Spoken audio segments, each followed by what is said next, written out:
Well, Mr. Prime Minister, I am absolutely honored to get to speak with you. Here in America, we love you. We have prayed for you for many, many years. I almost felt like reading your book that I was reading from the scriptures. And here's the reason, because when you read the scriptures, you read miracles that God did for his people.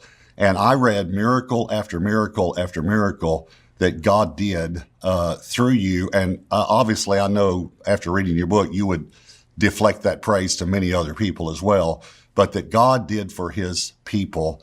And I have to tell you, from the very first words, I was mesmerized. I was into it. I stayed up way too late the very first night reading your book. One comment, I love that you put it in 5 to 10 page chapters, because I felt like if I didn't have much time, even in between a meeting, I could pick it up and read a chapter, and I could read the start of a story, and then I could read the end of the story, and it just felt great. But I just wanted to say, most of us know you as the longest serving prime minister for Israel. But what I didn't realize was your academic background and your military background. So can you comment on that just a little bit? Well, I was born in Israel, and I spent a few years in my childhood and teens actually in the United States. But I volunteered after high school to join the elite unit, special forces unit of the Israeli army, and I served there. And I was wounded in battle, saving hostages from a hijacked airplane. I nearly drowned in a firefight in the Suez Canal. I was bitten by a scorpion. I nearly ran with my Jeep into a phantom jet that was taking off. So I escaped death quite a few times, and of course served in a time of great action against terrorism in the 1960s and early 70s. The peculiar thing was that my older brother, who had been wounded in the Six-Day War and whom I had hoped would be incapacitated from battle forever, insisted on joining my unit, which he did. And so the two of us, my older brother, Jonathan, Yoni, and me, were both officers in the same unit at the same time. And then we were joined by our younger brother. So we were three brothers in something like, if you think of Navy SEALs and Delta Force crunched together and add a little British SAS. It's a tiny unit of 100 fighters, no more, with three brothers. And, our commanders had to work extra time, overtime, to separate us so we wouldn't be in the same missions. But that didn't always work out. And I described in the book in one particular mission where I went to rescue with my fellow soldiers this hijacked Sabina airplane. And my older brother, he only said, well, I'm coming too. And I said, you're not. He said, I'm the most experienced, battle experienced soldier in the unit. He was right. I said, that's irrelevant. You can't have two brothers out of a 16-man squad about to storm a hijacked aircraft. And I said to him, Yoni, you can't do this. He said, I'll take your place. I said, you can't take my place. These are my soldiers. He said, well, then we'll both go. And I said, can you think of mother and father? I mean, what would happen if something happened to one of us, to both of us? And then he said something that I'll never forget. He said, Bibi, my life is my own and my death is my own. And he was willing to sacrifice himself for the state of Israel. Well, it turned out he didn't go, thank God. I did. I got wounded in the course of this rescue. I lay on the tarmac.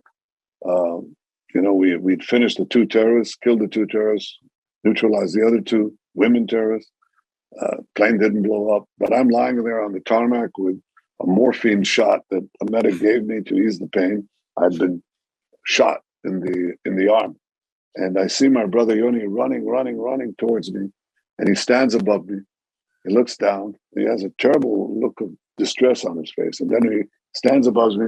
He sees a splatter of red blood on my white overall uniform that we wore as fake mechanics. And this broad grin spreads on his face. And he said, "See, Bibi, I told you not to go." So, Yeah, I love that story. And the reason we're getting to talk is because you sent me an advanced copy of your book, BB, My Story. And I just absolutely loved it. And I want to recommend it to everyone who's going to be watching this. But what I think people just got a taste of was the book.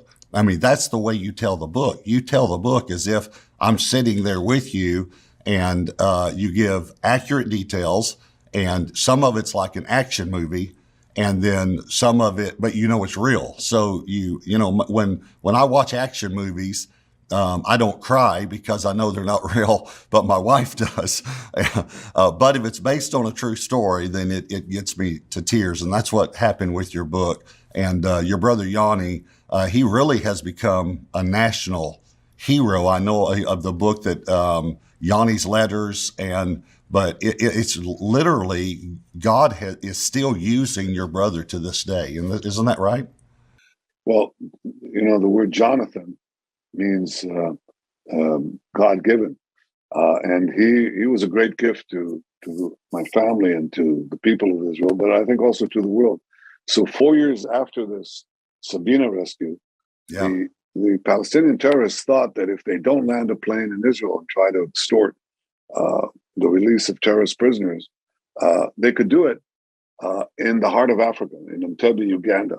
So they hijacked an Israeli-bound plane with 103 Jewish passengers that they kept there, and they said, "We're going to start executing the passengers if you don't give in to us." And my brother led the storming party that flew from Israel through Africa, landed in the dead of night in the terminal, approached the place. They took a Mercedes limousine that looked like Idi Amin, the Ugandan dictator at the time, like his retinue, came forward, neutralized the guards with silencers, and then stormed the hall where the hostages were kept.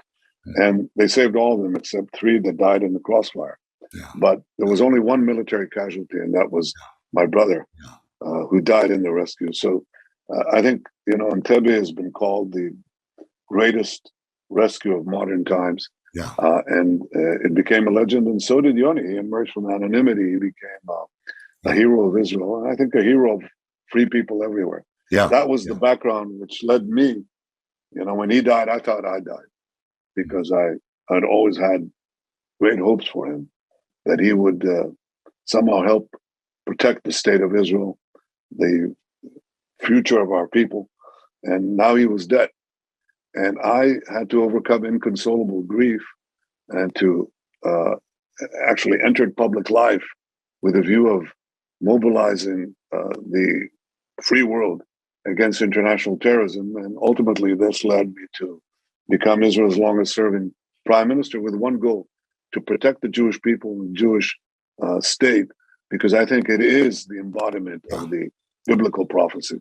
Yeah, I agree with you totally. And we believe, even though we're a Gentile Christian church, we believe in the God of Abraham, Isaac, and Jacob. And I know you know that. And we love the Jewish people. We love the nation of Israel. We've been involved in humanitarian aid and things like that for over 20 years. Let me go back to your family just for a moment. You're reading about, and that story you just told is in the book. That's why it's such I literally have to confess, I read about half of a book, and then I feel like I've gotten it, and I just can't finish it. But yours, I read all of it, and so it's phenomenal. Again, because it is the short chapters, and it's so interesting. And you told that battle from firsthand reports of men who were in that battle with your brother. And again, that when I say battle, but that recapture of a plane, that is I think still stands to this day as one of the greatest, military exploits ever. But I was amazed reading about your parents and the influence they had on your life, the brilliance of your father, And your mother, I love that your mother said, you need to get a degree in business, not just architecture, so that when you become an architect, you can run your business. But all that stuff, your father and your mother had a tremendous impact on your life, didn't they? They did indeed. My father was a brilliant historian, and he, at the age of 23, on the year that Hitler rose to power, he warned of a Holocaust, impending Holocaust, of the destruction of the Jewish people. And he also said that the only way that we can win this is to tell the rest of humanity that their life is on the line too. That what begins with this extermination of Jews would threaten all of civilization. He was right. He was 23 years old, 1933. So he was a brilliant prognosticator of historical events, and he taught me a great deal. My mother said, was a brilliant woman in her own right. She said, I married a genius, but even a genius has to have someone who darns his socks, which is just as well, because my father was a special combination of a genius, like a genius and an absent-minded professor. So sometimes he would dial himself, his own number. We had one of the few phones in the neighborhood, and then my mother would have to help him out. And he would. She said her name was Sila, but she said her real name was Sila Ware, because he constantly asked her, Sila, where are my glasses? Sila, where's my book? And they were just a wonderful couple. But she was no pushover. I mean, she was a very strong, independent woman. And, she had the job of allowing him to pursue his historical studies with three vibrant little boys at home. And she managed it very well. But the biggest obstructionist was me, because I was a middle child. And I was known as the stubborn one. And I was very stubborn. For example, I said to my older brother, Yoni, there was no ice cream that you could buy from supermarkets at the time, okay? So my mother made homemade ice cream, pretty good though, in these dishes. And I complained to my older brother, Yoni, because he was the one who was cutting it in three for the three of us, him, me, and my younger brother, Ido. I said, hey, I'm not getting my fair share. So now he's 12 years old, and like a 12-year-old Solomon, he says, okay, here's the solution. You cut it, but we choose first. So I was obviously wedged in there. And because I created discipline problems, my mother said to my father one day when I got too raucous, she said, Benzion, son of Zion, Benzion, why don't you discipline? Okay. And my father gets up to discipline me. I'm 5 years old now. Okay. And I run to the other side of the room, turn around, arms, akimbo. And I turn around and I say to my father, just because you're bigger than me doesn't give you the right to hit me. And my father stopped dead in his tracks. And he said, Sila, he's right. And that basically extricated himself from a job he wasn't going to do anyway. Yeah. So I had a wonderful childhood with wonderful parents, wonderful brothers. And I'm very grateful to have had them as my nuclear family, but then also was very lucky to have my wife and my boys who supported me through the tempests and whirlwinds of politics, which in Israel is not a gentleman's sport, and it's not for the faint-hearted. Well, you all those stories I remember from your book, and some of those I even read to my wife Debbie, because again, I just want to say that, and I just want people to know I wanted to interview you today, not just to get to talk to you, but I want people to get the book because it is your autobiography. And it's BB because I assume that's the nickname that they called you, and even some of the battles that they would say that. My story, it's your story. You wrote it. It has all those personal stories in it. As I read stories to my wife Debbie, she already said, "I get it next." So it literally is fascinating. I really can't commend you enough on how vulnerable and how transparent and how humorous and how human you are in this book. To those of us who knew you only as a world figure, yet we got to see so many glimpses into your personal life. I do want to though talk to you a little bit about being prime minister, the longest serving prime minister in Israel. But what led you to go then into politics instead of business? What led you to try to stand up for the Jewish state? I mean, what kind of led you in that direction? Well, without a doubt, Yoni's fall in Entebbe changed the course of my life and led it to public service, because I thought that while Yoni died in the military battle against terrorism, he never thought of it as merely a military battle. He thought it was a civilizational battle of the civilization against the barbarians, and we needed to change the way that free societies looked at terrorism. They most of the time they were apologetic towards, or they were cowed by it, and I thought there had to be a different approach in which we challenged the states who supported the terrorists, who operated them, and that led me eventually into Israeli politics. What led me there was that I thought that Israel, to survive and thrive, had to be strong. To be strong, it needed a very strong army with a very strong intelligence arm. The problem with that is it costs a lot of money. To get the money, you needed to revamp Israel's economy from a semi-socialist one to a free market economy. So I had to at once revamp Israel's economy in order to fund its military. But by the time we did that, and Israel became so powerful as an innovative nation, as a startup nation, that we could also combine these two forces to a third force, which is diplomatic power. So we had economic power, military power, diplomatic power. That's what I call the Iron Triangle of peace, because what happened was that Arab states around us, when they saw that Israel was here to stay, it was so strong, there was no point in fighting it. There was every point of joining it in a common effort against Iran, in a common effort to better the lives of their citizens with Israeli technology. That's really what I spent my adult life doing, empowering Israel with military, economic, and diplomatic strength, and creating peace through strength.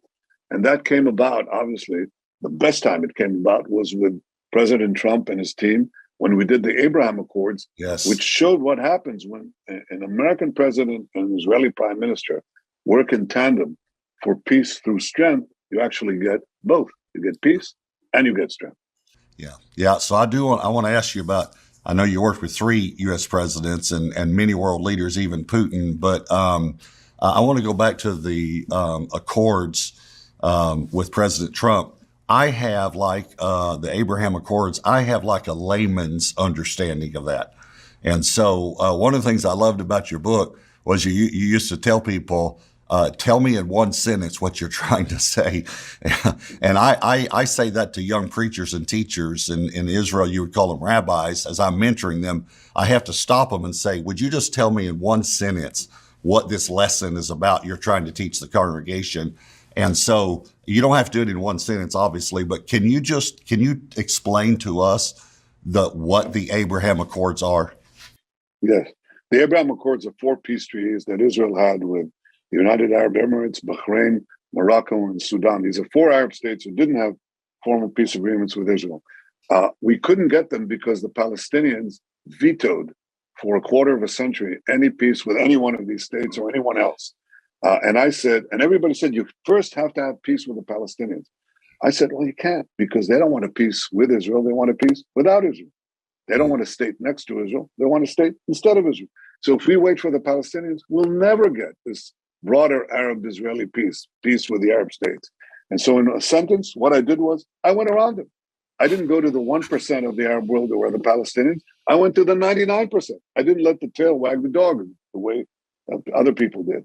And once we did that, once we approached directly the Arab states, they came along, and that gives a lot of hope for a broader peace. And so that's it. That's what it was. The Abraham Accords was going around the Palestinian veto directly to an Israeli Arab peace with key states in the Arab world. And I think more will follow. If I get in, I'm going to be sure that more will follow. I agree. And I definitely hope you do, because God has used you. God's hand has been on your life since you were a young boy. And but when you talk about the working with President Trump, you worked with 3 U.S. presidents, and again, as I said, other world leaders, even Putin. Is there any story that maybe comes to your mind? I know I'm putting you on the spot here that you can share. You might say a lot of stories come to my mind, but I better not share them. But any story about working with world leaders? Well, look, I usually try to find common ground, and I usually find it. But if you don't, and sometimes you have a clash, then you have no choice but to take a stand. And in fact, my speech in the U.S. Congress was unprecedented because you don't have world leaders who are invited to a joint session of Congress and they have to stand up against an American president. In this case, it was President Obama, whom I respected but fundamentally disagreed with on this deal with Iran. So I took a while. I had to think about that. Am I really going to do this? And I said, well, I have no choice because the survival of my country is at hand, and Iran with nuclear weapons is threatening to annihilate us. So I went there, and I'm ready to go. All right, I'm fine. I've resolved. I'm prepared my speech. I come to Washington to the Willard Hotel, and I'm going to brush up on this is the most important speech of my life, and I've given a few, right? And I'm prepared to refine it and practice it because you have to practice. And then something awful happens. I have a sinus condition and it flares up and I can't breathe. I try to read the speech and I'm stopped in mid-sentence, every mid-sentence. Now you think maybe that's a panic attack. All right. Well, you try this. You just hold your nostrils, okay?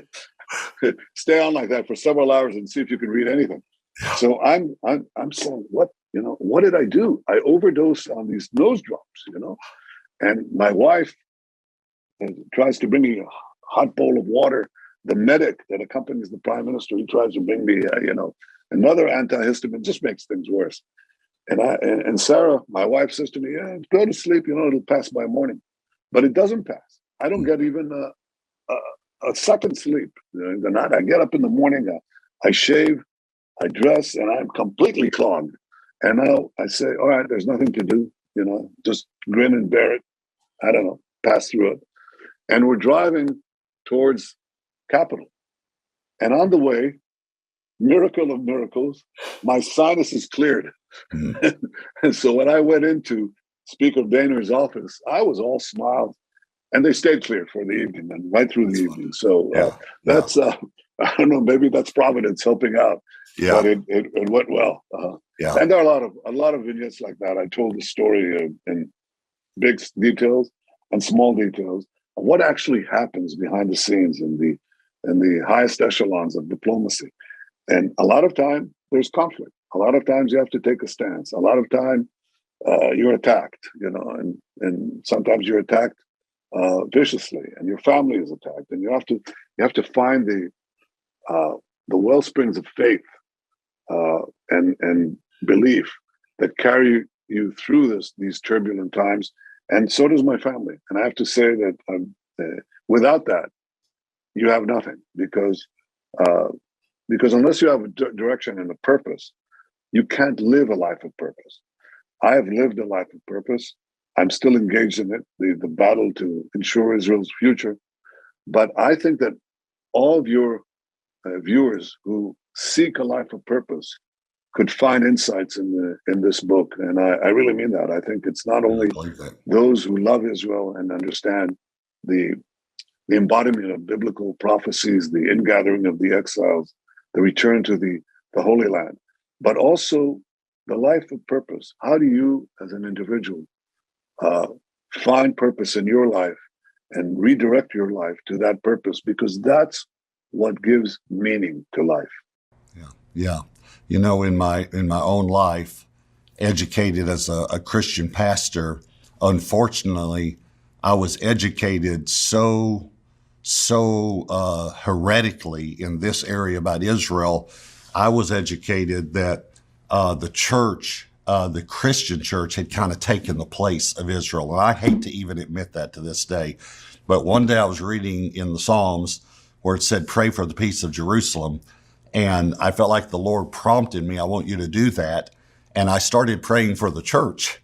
And then I felt like the Lord rebuked me. You know how you feel those little impressions in your heart, not an audible voice, but he said, I didn't tell you to pray for the church. I told you to pray for the peace of Jerusalem. And so that was over 30 something years ago.